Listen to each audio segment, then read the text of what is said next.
Good evening. It's 5:30 sharp, and we're going to start, as usual, on time. I'd like to welcome you to the third program of the 2025 series. This is our 33rd year, for those of you who haven't heard me say that previously. And that will, with a drum roll, bring me to turning the introduction of our guest speakers to the indefatigable Bruce Claflin.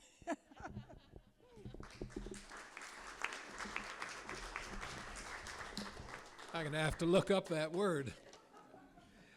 Normally, my job is simply to tell you the exceptional background of the speakers, but in this case, we have three speakers, and if I attempted to do that, we would never hear from them. So I'm going to summarize it this way.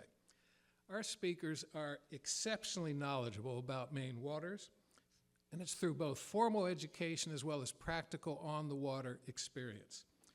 They've dedicated much of their lives to improving the health of Maine's fisheries, and it's a critically important industry for the state of Maine. So whether you fish for a living, you fish for fun, or you've never held a fishing pole in your life, what they do is critically important to all of us, because the health of the water supports all living things that are here, including us. And so without any further ado, I'd like to introduce first Robin Alden and Ted Ames, who are the co-founders of the Maine Center for Coastal Fisheries, and Alexa Dayton, its executive director. Welcome.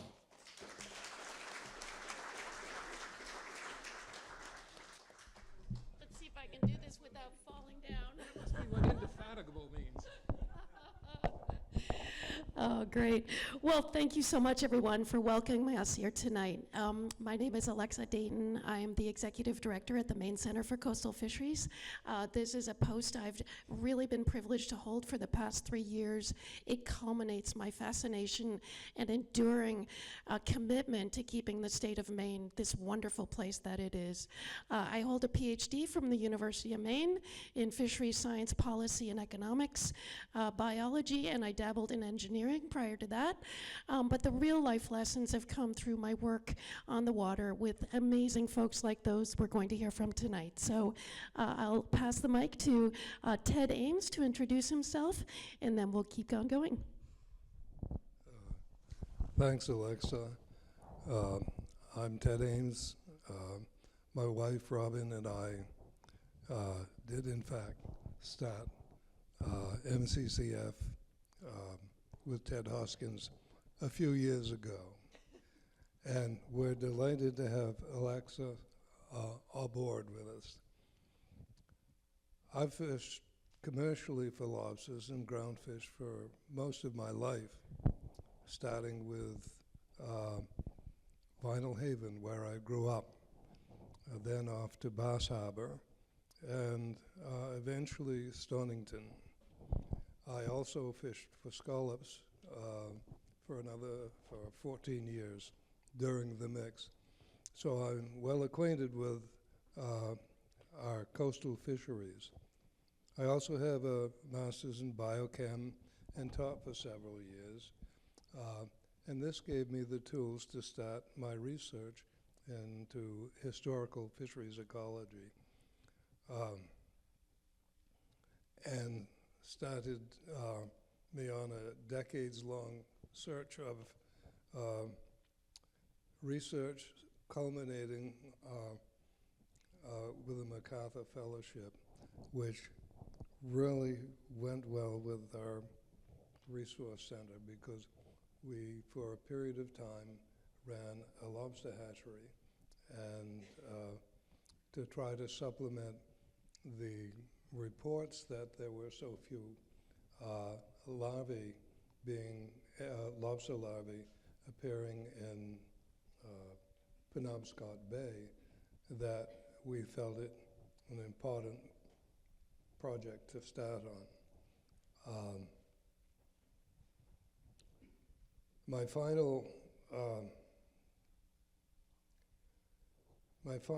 involvement in fisheries, other than with MCCF, ended after serving 5 years as a member of the Department of Commerce Marine Advisory Committee, which was an eye-opener in itself. Thank you, Alexa. Thank you, Ted. I'm Robin and Alden, and full disclosure, Ted and I are married, so if we're finishing each other's sentences, that's just what happens. When I was 21 and taking a year off from college, I was gripped with a vision that Maine communities could fish together if you just took care of the resources, and the resources would take care of the communities. And it seemed like the perfect human endeavor to me in the early 70s when things were kind of upside down. It was like a huge win-win. And so that's led me to a lifelong pursuit of that vision. I started a fisherman's newspaper at that point, Commercial Fisheries News. Ran that for a number of years. Started the Maine Fishermen's Forum, which some of you may know is an annual event that happens at the Samoset Resort every early March and brings together Maine fishermen from the whole length of the coast, and politicians and academics and nonprofit organizations. I left the paper at one point and was Commissioner of Marine Resources during the first King administration. And that was the time when we did the lobster zone management and the trap limits, which is now the the way lobster is managed. So if we go to the next slide, Ted and I, with Ted Hoskins, who was a minister with the Maine Seacoast Mission on the Sunbeam. You sure? Yep. I'm sorry. No, you're good. Okay. Started Maine Center for Coastal Fisheries, which is now on the wharf by the public landing in Stonington, so that big building there. We founded it to try to provide what we felt was needed for communities in eastern Maine to be able to fish forever. And that's a little different than a lot of the way people see things. We wanted to provide the local civic engagement and responsibility, local science, and policy innovation to protect small-scale fishing the length of the Maine coast. So in 2012, I gave a TEDx talk, which will give you a sense of what we were trying to do.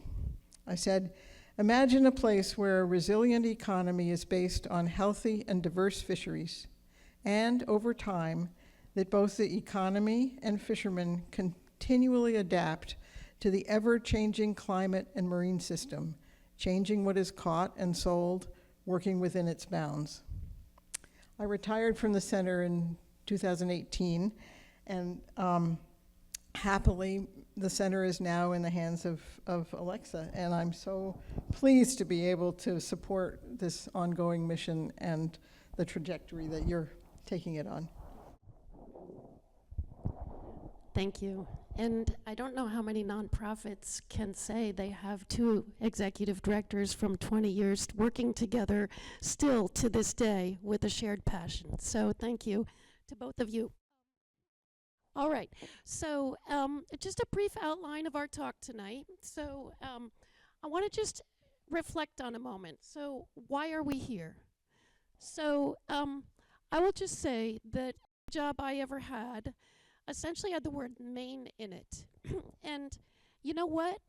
I love this place. I think I love it almost as much as you do. I got a wonderful tour just before coming to this event tonight. And I just want to say that this Islesboro community reflects the values and the type of community that we aspire to build throughout the coast of Maine.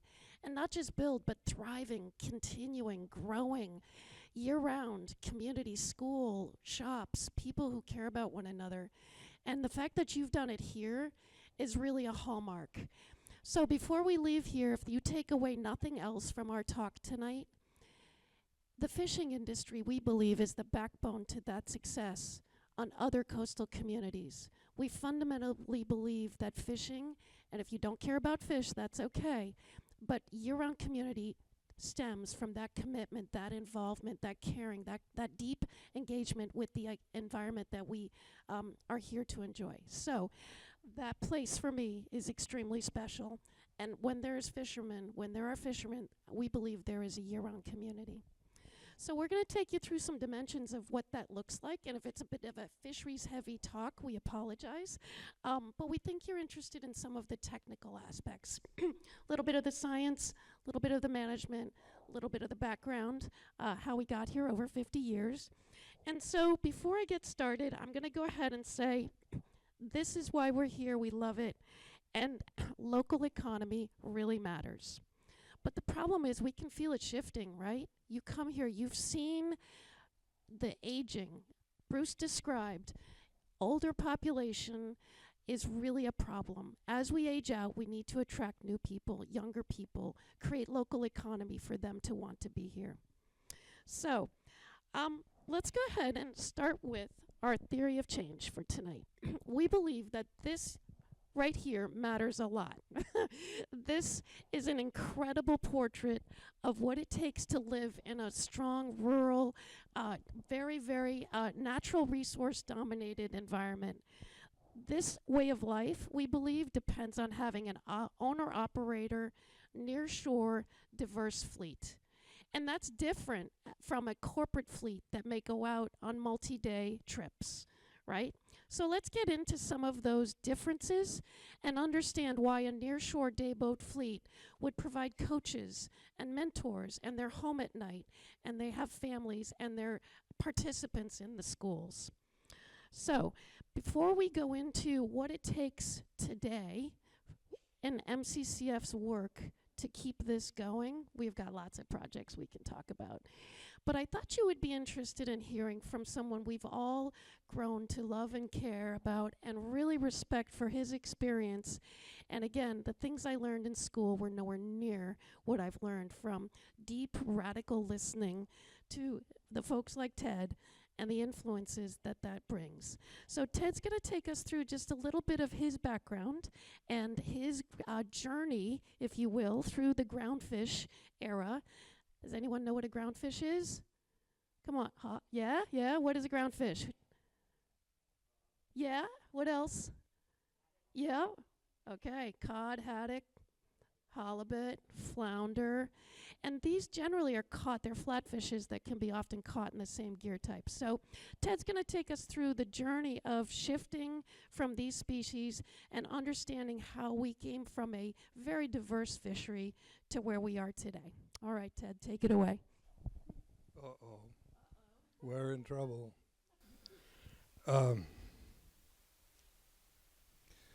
Fishing has changed a great deal in recent years. Historically, coastal fishermen relied on a three-legged stool, different fisheries for each season of the year.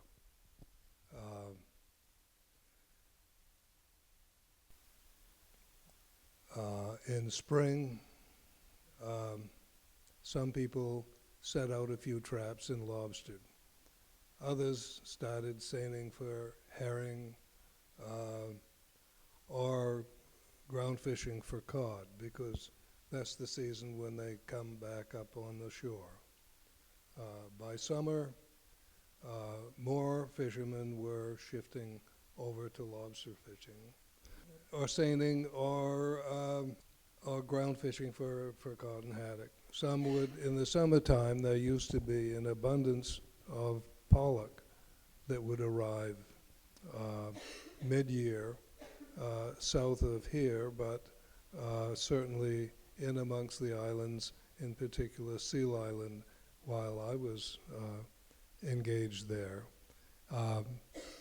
As the season wore on, towards late summer, many started switching to tub trawling for white hake. Still others kept seining for herring. Now the details that I'm giving you aren't important, but I want you to have the flavor of the diversity that supported the fishery that we all count on. By fall, most had shifted into lobster fishing full-time, and though some hung on ground fishing or seining or herring, fishermen have these loves and they'll pursue a particular species or fishing activity as long as they can before they switch. Come November, a great many people started picking up their gear, their lobster gear, and bringing it in and rigging over for the winter season, which involved dragging for scallops, urchins, or shrimp for a period of time. A few still diehards would still keep their gear in the water and go lobster fishing through the winter. But just a short string, mostly for groceries. Starting in the 70s, things started to change. New technologies began entering the fishery. We had the most amazing electronics entering the fishery, and hydraulic operated equipment, diesel engines. Stern trawling became popular among small and mid-sized boats. It was incredible. We loved it. But a lot of us started to worry too, because it wasn't long before the impact that we were seeing on the species of fish that we made our living on were getting scarcer.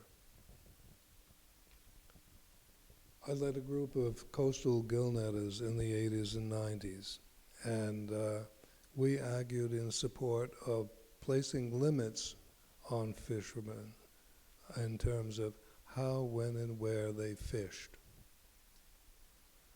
This was an important approach, radically different from the federal approach, who were only concerned with how many pounds of fish were landed, how much they caught. Well, we'd learned the opposite because of our lobster fishery, where we had, by that time, pretty sound landings limits. You couldn't take juveniles, you couldn't take V-notched lobsters, and in fact, you're not allowed to auto-trawl for lobsters either. And we thought we could get something approaching that in the council system that the federal government had. Wrong. We failed to persuade federal managers that this was a good idea at all. The end result of that is that not only has groundfish management failed to stop the collapse of groundfish, which are pretty gone at this point, except for George's Bank, it's also ended up in Maine fishermen losing their right to fish.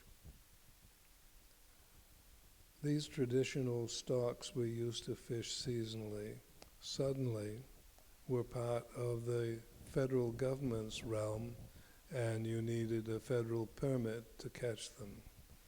And the amount of landings the vessel you were on had was how many fish you were allowed to catch forever after. It doesn't sound like a very good system, and it really wasn't. We lost groundfish. Today there are no active groundfish boats between here and Canada. That's real. From Penobscot Bay to Canada, there is not a single active groundfish fisherman left. There's a couple of thousand full-time lobster fishermen, however, many of which would love to be able to do that again, to try to get on our three-legged stool of spring, summer, and winter fisheries. Not to be. Today there are fewer than 25 federal groundfish permits left in the state. think about it. This state with its rich history of commercial fishing lost it because the feds put the rights into permits which are owned by out-of-state people and who are not interested in sharing them, because if groundfish stocks ever come back, they're entitled to their according share expanded to however many groundfish of that species is left. It's a dead soldier. But groundfish haven't been the only species that we lost either. We lost our stocks of Atlantic herring. That was the driver for a spring fishery. It was practiced by many stop seiners and purse seiners through the summer. And today, a fishery which at one time was producing as much as 100,000 metric tons of product a year is less than 20,000 metric tons. Think of the reduction and loss. Well, that isn't the only loss, because that's the key species for all the gadids, but also for sharks and dolphins and other creatures that are higher on the food web than they. Maine had 2 or 3 permits for herring, but unfortunately they were large boats and they went south and took the permits with them. So here we are. This incredibly rich tradition of fishing these coastal waters and taking care of them with suddenly no finfish that we're allowed to catch out of the mix. We nearly lost our scallop fishery too. It was overfished so badly that we lost, it had to be shut down for 20 years. But we brought it back, and MCCF was party to actually introducing a ground-breaking management plan that basically reduplicated our lobster fishery by creating rotating closures and different zones along the coast. That fishery has come back quite well. We have ambitions to help other fisheries. We have also started rebuilding runs of alewives. Now you may ask why that's a far cry from saltwater fisheries, but then you stop and think. Cod and halibut showed up on the shore each year along Maine's coast at about the same time that the alewives started running in the brooks. So if you're going to rebuild a population of fish, you better have food for them somewhere in the fish tank. And we decided to help to do that. Our fishermen, former fishermen in the gillnet industry and lobster fishermen along the coast have gathered together, and along with environmentalists and First American people have been able to get a lot of alewife rivers operating again. They're coming back. Now the winter halibut is a local success story. They were virtually extinct along the coast for years. They have come back. They created a similar type management structure for them as well, where first of all, fishermen agreed to participate in a tagging study, accumulated enough data so that Department of Marine Resources in the state said, it is time. We need to think about letting you guys catch a few of those. And they did. So for a brief month and a half or so, every spring, fishermen who have learned how to tag halibut and use the appropriate gear are allowed to catch up to 20, 25 halibut per year during that brief window. Of course, the catch is they have to be at least 42 inches long. Why is that? That's the age when they first reproduce. So you're creating a brood stock for halibut as well. That's where things are today. Now we'd like to pick on a few groundfish, but that's a ways to come. Well, thank you. And so reflecting a little bit on the change over time, you can see in the graphic there, I know you can't read the type, but you can get the point. The big top green part is lobster. Everything else underneath are the species that Ted just took us through. And you can see that over time we have gone from a relatively diverse catch to a relatively lobster dominant catch. But the diversity is key. And so over time, while we want to protect the fish, we want to protect the environment, it's also vital that we protect the fishermen. And so Robin is going to take us through a little bit of a retrospective of history of fisheries management and how and where that has also been a factor. And so when you sit here on the island today, you can connect with the fish, right? We can see it. We can connect with the fisherman. We can see him too. What's harder and more abstract is how there is a regulatory system that operates in Augusta, it operates in Washington, D.C., it operates in councils where there are people who are making decisions about our local lives, and it's vital that we engage with that because what happens in D.C. really matters here in Maine. So Robin's going to take us through a little bit of a history of some of that, and here we go. I know you didn't come here to have me talk about fisheries management and people sitting in rooms arguing with each other. But I'm going to just give you an overview because with the technology that we have developed since World War II, there is no question anymore that we can win the war against fish. But that isn't really what we want to do. And in order to not do it, you have to have fisheries management. So that's why every fishery is so heavily regulated, because we can overwhelm, you name it, any species. So management right now comes in two flavors, federal and state. And every once in a while they blend, but mostly it's two different approaches. As a rule of thumb, think about federal management outside 3 miles and state management inside 3 miles.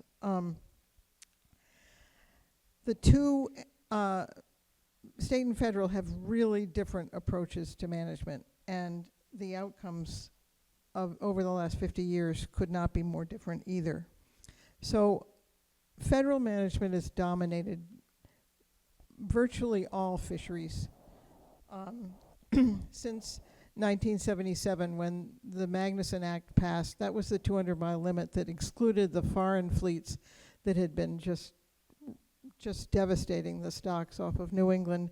The purpose of the law was to exclude the foreign boats, to Americanize and upgrade the technology of the U.S. boats, ironically, and to put the first ever comprehensive management on all species for anybody fishing outside of 3 miles. Before that, most management was state level, and it was pretty light duty, and it was pretty much negotiated through the legislatures. It wasn't heavily technical. That act was one of the many national environmental laws that went into effect in the 70s, like the Clean Water Act and the Clean Air Act. And the idea was we're going to be surgical, and we're going to be quantitative, and we're going to do this right. Okay, unfortunately, federal and state management, federal management has been absolutely devastating to the Maine fishery. That graph that Alexa pointed out, that simplification of the ecosystem and the result, our dependence on lobster now, is a result of federal management. The approach is dictated in the Act, and it is highly quantitative and simplistic. Unfortunately, it's also scientifically obsolete. Federal scientists count fish, then they project the sustainable catch, a quota, and the premise that it's based on is kind of an input-output physics model. You can predict the number of fish you'll have in the future by controlling how many fish you take out now. This is implemented, let's say, for groundfish at a large scale. They count the fish from Cape Cod to Canada and then tell fishermen how many they can catch. This is a really coarse approach to a dynamic system. It ignores species interactions, fish behavior, facts like what I wish Ted had told you about, which was the fact that he identified that codfish exist in local populations. There is a local population of cod that used to be based in Penobscot Bay. The federal system purports to be able to predict quantitatively what will happen in the future based on what we do now. So science has progressed since then, and a marine system like this is understood to be a technically complex system. The feds have not caught up yet. The way to deal with a complex system where you can't predict the outcome because it's so complex is to decentralize, to take it down to the community levels. You can't protect a local Penobscot Bay cod population by reducing the quota in the Gulf of Maine from Cape Cod to Canada by X%. You just can't do that. But for 50 years, this is what's been done. Federal managers, and I was on the New England Council that, Yep, that's a council, this is a audience of a council meeting in Massachusetts at the lower level.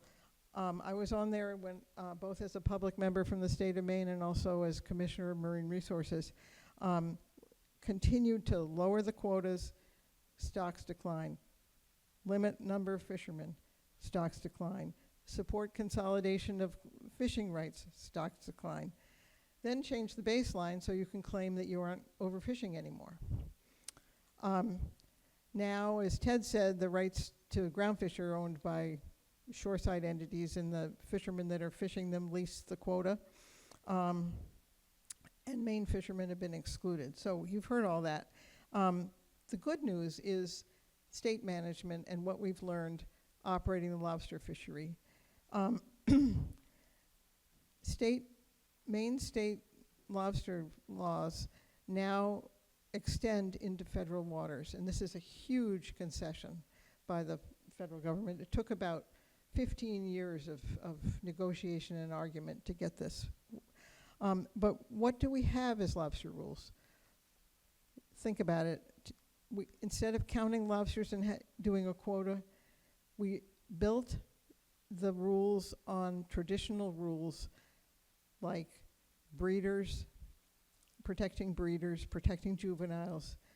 We have what's called an owner-operator rule, which says that the person with a fishing permit has to be the one on the boat.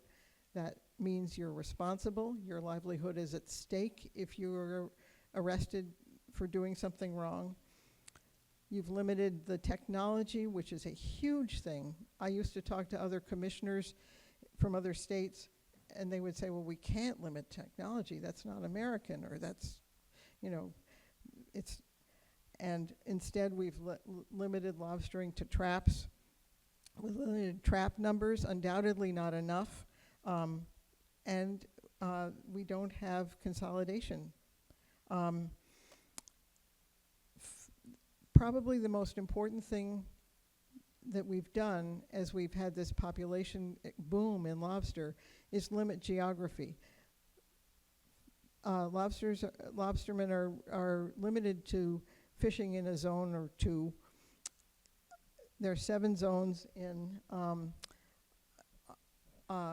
the state, and what that means is that you can't pulse fish following abundance.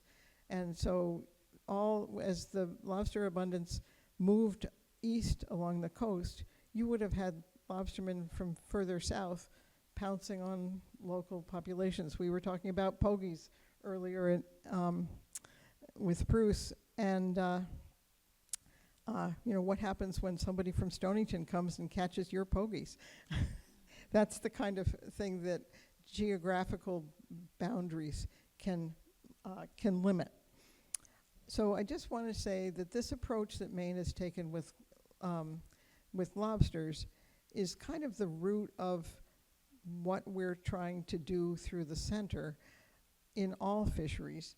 And it got huge international recognition when Dr. Eleanor Ostrom, a political scientist, was given the Nobel Prize in Economics for her observations, which included the Maine lobster fishery, that local responsibility and local participation and governance produces better conservation outcomes than top-down rules. So this is the hope that we're dealing with, and we didn't mean to give you the dismal the dismal science first, but working at many scales in a complex system and building local stewardship and resilience, that's what's essential if we're going to care for the resources that are going to care for our communities. Thank you, Robin. And I just want to reflect on that where you used scale. And we saw it today, again, on our tour of Islesboro. The scale really matters. When we try to do things at a scale that is mismatched with the system we're trying to build, we ultimately don't get where we want to be going. But here in Islesboro, again, I saw a scale of community, Democratic, Socialist. What did you say, Bruce? We had them all here.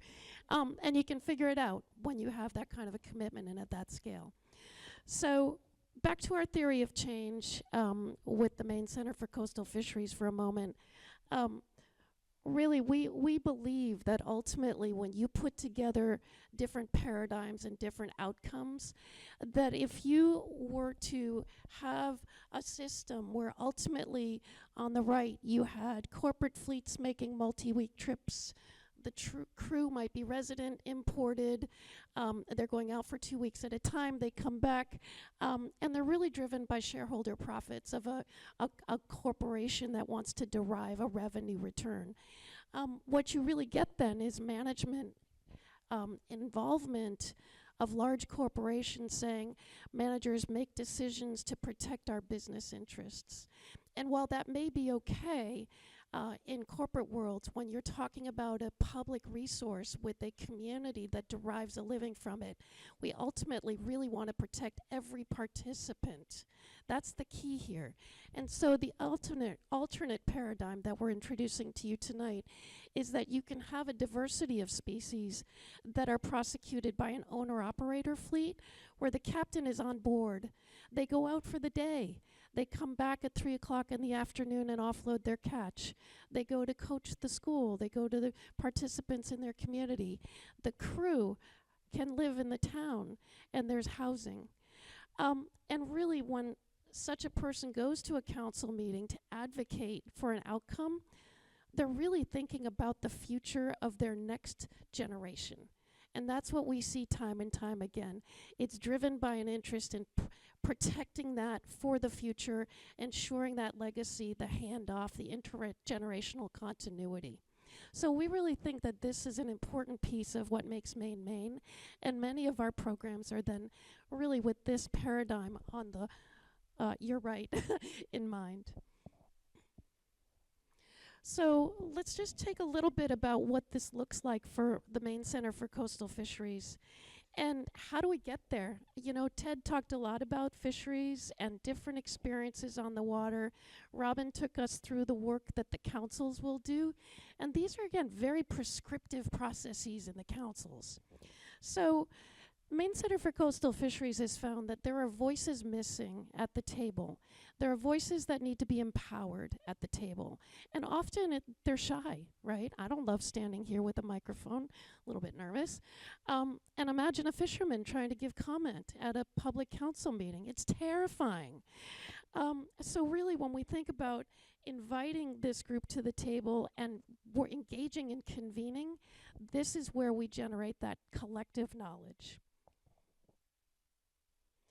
Representation. So this is what it looks like when you go to the Maine Fishermen's Forum. And I'm going to say this is a Maine Lobstermen's Association meeting. They pass the microphone around. You can stand up and speak to that whole group. Again, there's something a little terrifying about it. On the other hand, it's freeing. You can speak up and be heard as an individual. And you will have ongoing conversations with regulators and scientists and managers as a result of your comments. And you're heard. Passing the torch. We really think that that next generation is vital. A lot of gray hair in the fishing fleet doesn't get you the strong bones and the next outlook. And so a lot of our programs, again, are focused on intergenerational knowledge exchange. Not so much formal classroom. It's more meeting the communities where they are. Students are learning in alternate ways. They care about the place too. And so place-based learning has become a core part of what we do. We work with high schools throughout the region. We have 10 different high schools we run a program in. Each of those has 10 students per year. And you can imagine over 15 years of running what is called our Eastern Maine Skippers program. With 100 students per year over 15 years, you get that critical mass. You get that knowledge, you get that hope, and they spark the likes of Ted. I saw him light up when he had a student who was curious and something that he had said about cod and looking for a new cod trap design for the future. So again, we think this is a core component of our secret to success. So I'm going to now take you through. So science, community, and education are the core activities we engage in. They're an approach, a multidisciplinary, interdisciplinary approach that fundamentally puts the fisherman at the core. So I'm going to take you through 3 or 4 different project areas, and Ted spoke to some of these. I'm going to let him jump in if you guys want to jump in. But we're going to start with alewives. So I had never heard of an alewife before. I was like, oh, river herring. Oh, yes. The Damascotta Mills. Yes. Alewives are a keystone species. And when you think about alewives, they really are the forage fish that everyone loves to eat. They anadromous species, which means they go out to sea. They have an estuary they'll go up and into, and they will then go out to the open water, and they have this back and forth emigration system. And so that's not unlike Atlantic salmon. And as Ted indicated, those species that are on the coastal shelf, some of those groundfishes have kind of picked up on when the alewives arrive. The other interesting thing, and I've learned this from Ted, is they do have a preferred diet and a preferred flavor of alewife that may or may not have been imprinted on them when they were younger. And so alewives have really become this core element of the energetics of the system. And so anybody know about dam removals in the state of Maine and looking at how we're opening up fish passage? And, you know, that may seem like a large infrastructure project, but this is what we're getting at. When we dammed up our rivers, we blocked the passage. As a result, we blocked the success of this amazing keystone species, and a whole lot of other things sort of went with it. So turning this around really involves a lot of monitoring. We are working with communities. You can see the dots there. These are where we have coastal communities that are actively looking at their own little rivers, their own passages, removing beaver blockages, bringing students out in the spring to count the alewives, to celebrate them, take some samples, get some genetics from them, and really understand what is going on in the rebuilding of alewives. This is one of those things where it cannot be done even at a state level. It can only be done at a local beaver dam by beaver dam level, and it's an amazing example of this. Thank you. So again, you can see the counts over time are now being posted on a portal at the Mid-Atlantic Council. We've gotten everyone to submit their data, and you can actually access this. I'm happy to share the link for that. But you can see some of the runs are doing quite well over time, and we're definitely thrilled to see that. All right, my next example, cod, because we were saying how much cod love to eat alewives or to follow them. So that's a picture down there of the great cod fishery that once fed New England. It just can't be understated at how large a fishery that was. It probably, was it bigger than lobster today? Way bigger than lobster today. And so, you know, the fact that it has gone so dormant, and despite all of our efforts to rebuild this amazing fishery, we've laid off, we've stopped catching, we've ratcheted back, we've done everything. What's interesting, though, is here in eastern Gulf of Maine, there is actually a signal that is different from the signal that might be seen at a coarse New England scale. And when fishermen are on the water and saying, gosh, I'm seeing them everywhere, and they look like spawners, and holy cow, this actually is looking like we have a rebound. And Ted, for years, has had these suppositions about spawning grounds. So MCCF is working actively aboard fishermen's vessels now for 15 years. We have a student scientist typically from UMaine or from the department who we train in these activities. And we are on fishermen's vessels hand jigging in a scientific survey to understand, are they increasing, decreasing? If we get a spawning cod, we're doing a genetic workup. And what we're seeing is over time, there is an increase. Here in this eastern Gulf of Maine, the signal is getting stronger and stronger. Is there a connection with the rebuilding alewives? We certainly hope so and hypothesize so. It's still a little early to tell. But nonetheless, the signals are there. An index of a juvenile cod increases are really being detected. And we have caught several spawners on our survey in the last couple of years, which was the first time we've really seen that. And just an amazing hopefulness for all of us. Okay, so one more case study. Scallops. And here's the interesting thing about scallops. It's not just wild caught, right? We have shellfish aquaculture at a scale in our waters that is actually at the scale of a native dayboat fishery fleet, right? So it's not a 300-acre farm. It's not these open water net pens. We have oysters, we have scallops, we have mussels. I mean, I love them all. Don't get me. I could eat all of them all day long. And the wonderful thing about wild scallops is you can actually rig over your lobster boat on December 1st and go wild scallop dredging aboard your lobster vessel. So it's a diversification opportunity if you can get access. The gear type works. But is that enough? Probably not. So our board chair at Maine Center for Coastal Fisheries owns pen-based scallops. He has been testing with a lantern net technique, which is what you see here. There's scallop condos. It's like a laundry hamper that collapses, and it has shelves, and you put the scallops in there, and they have very known growth rates, and these are the world's best scallops I have ever eaten. So he is able to convert from wild capture to a small-scale aquaculture in the summer, such that he is able to keep a year-round scallop fishery going. He does a lot of advocacy. We bring a lot of students out. We're doing a lot of growth rate studies. And we're also looking at the impact of the larvae, so the babies, right? The babies are the limiting factor, both systems. But when you have these two systems together, they make babies for each other, basically. The larvae get into the water column, they drift, they land on natural scallop beds, and vice versa. So, and we're collecting that spat, it's called spat, to seed the aquaculture lines. So again, this is an incredible story about creating diversification opportunities for our fishermen.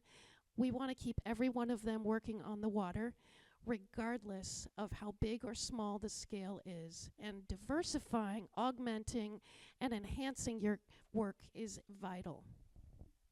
All right, my last case study, let's not be naive, lobsters are the dominant. And lobsters have really grown to be the employer of record in the state of Maine coastal communities for, really it's, Stonington lands 50 million pounds of lobsters in a year. We have 350 operators who are doing quite well.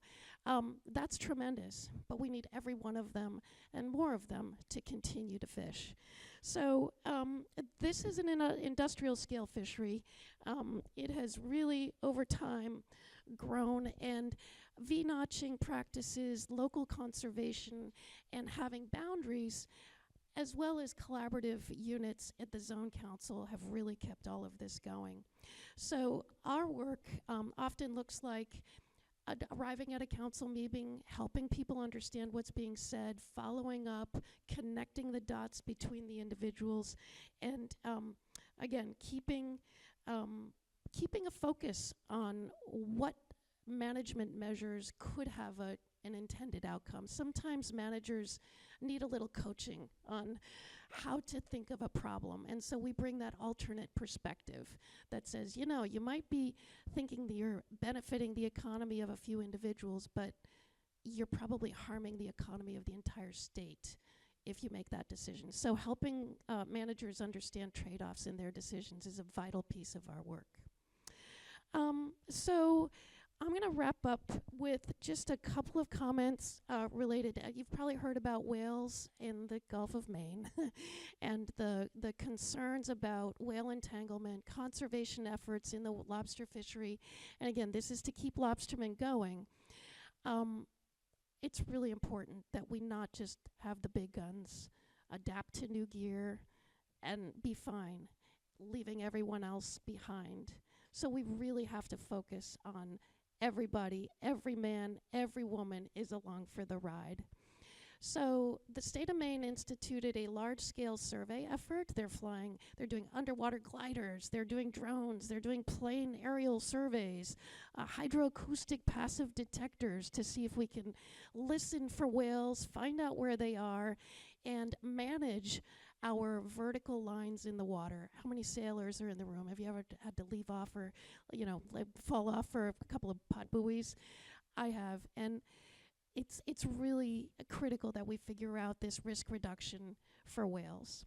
And so I'm going to leave you with a little real-time story. This happened recently. There's a total of 377 North Atlantic right whales, and in the middle of February, in the worst of the weather, this new monitoring and survey system detected an aggregation of 97 right whales in one spot, right off Kennebunkport there. And so we always said, oh, they're not here, they don't come here. Well, there they are.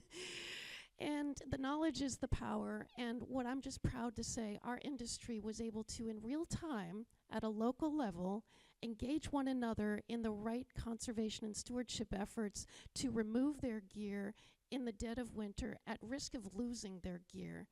And it gives me goosebumps. They didn't have a protocol. This was an unprecedented occurrence. It won't be the last time you hear about it. It won't be the last time we talk about how to deal with this. But the industry was willing to really give up and work together to ensure that we protect every single whale. And the punchline on that story is, so far of the 97 whales that were seen, because they have unique markings, protected species has so far found 85 of them alive to date. And we hope the other 7 are detected. We're all standing breathlessly waiting to ensure that that was true. So this industry cares about its future, cares about sharing the ocean, works together, And it's pretty much the best story we could have, and keeping everyone fishing is really how we're going to keep our towns and our communities vibrant. So climate, anybody seen underneath of a one of our wharfs? They all got lifted in the storms, right? We got storm surges last January. Everything got lifted up, and those legs kind of went wah, wah, wah, wah, wah. And then when the tide went out, they didn't land straight again. So the wharfs looked right, but underneath they were not right. This is significant rebuilding required. The reason I point this out is working waterfront infrastructure is the key to keeping fishermen going, bringing the fish in, and if we lose this working waterfront infrastructure, we don't get it back. So we can get our permits back, we can get our fish back, we can get our everything back, but this is vital. So I'll leave it at that. I wanted to say thank you so much and give Robin and Ted each just a comment to close, and we'll wrap up and give you a time for 1 or 2 questions.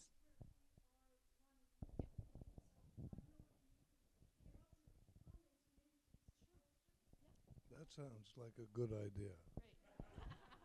Thank you so much. So, a couple of questions.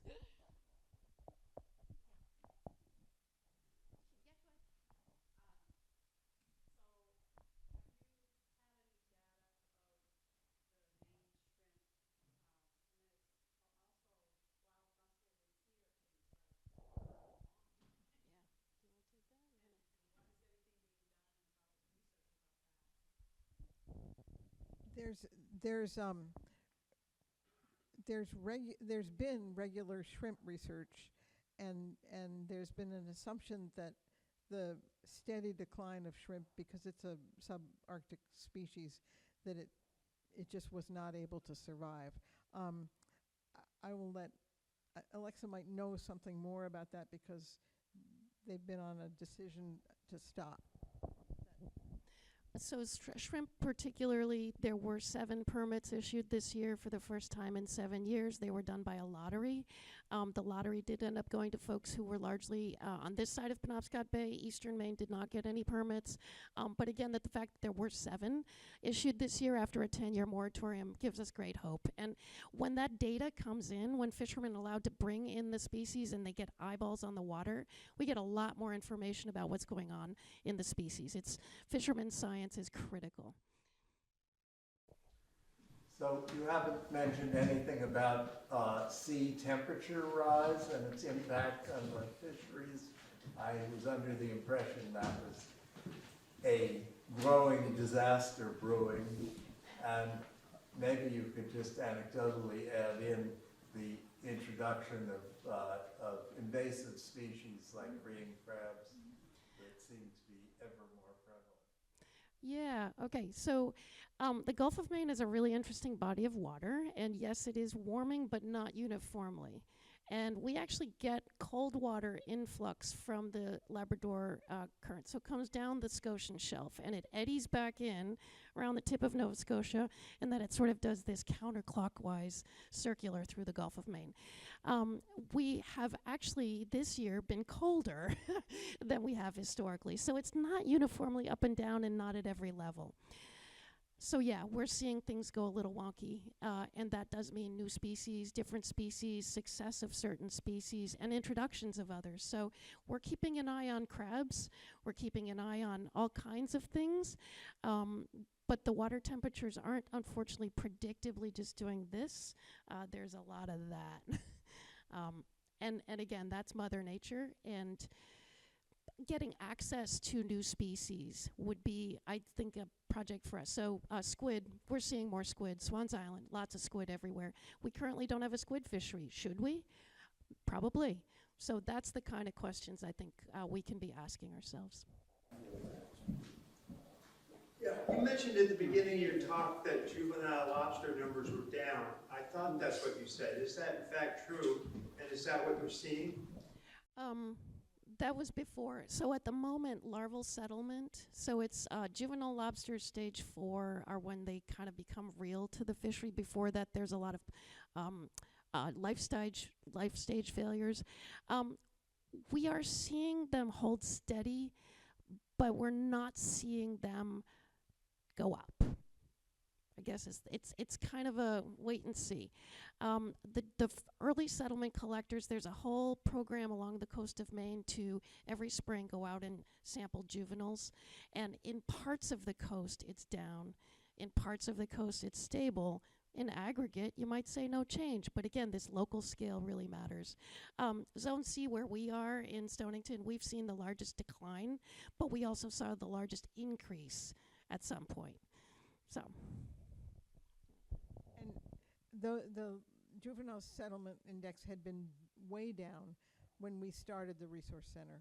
And then after that, it bounced back up.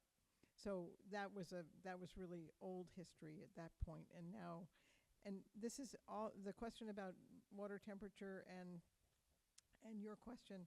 This is all the variability of the marine system that we're working with, and this is why resilience and adaptation and local observation is so important. One more question? Yeah, in the back. Just could you talk a little more about the battle with the corporate federal fishing? You say that's up three miles and beyond.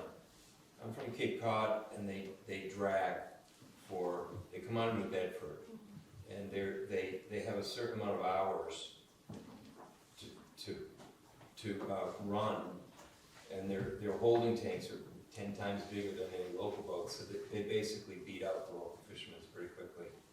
I'm wondering, and I was down there when the stripers were running, and 3 days before the season opened, it was rich, and then 3 days, and bait fish, seagulls, it was going to be a great season.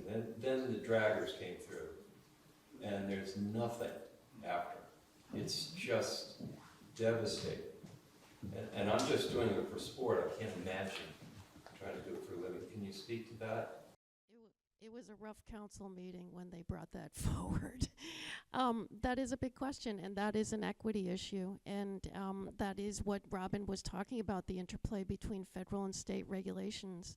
The open access scallop fishery that is prosecuted by those New Bedford boats, they're actually allowed to move inshore once they're done picking over their offshore, and the inshore guys can't they're displaced. So that cascade effect tends to displace the nearshore fleet. Once again, a pressure to displace the nearshore fleet. And that's what we say, those management measures really matter. If they were excluded from the nearshore, it would be a different story, right? So, all right, well, thank you all. I just want to say thank you for joining us.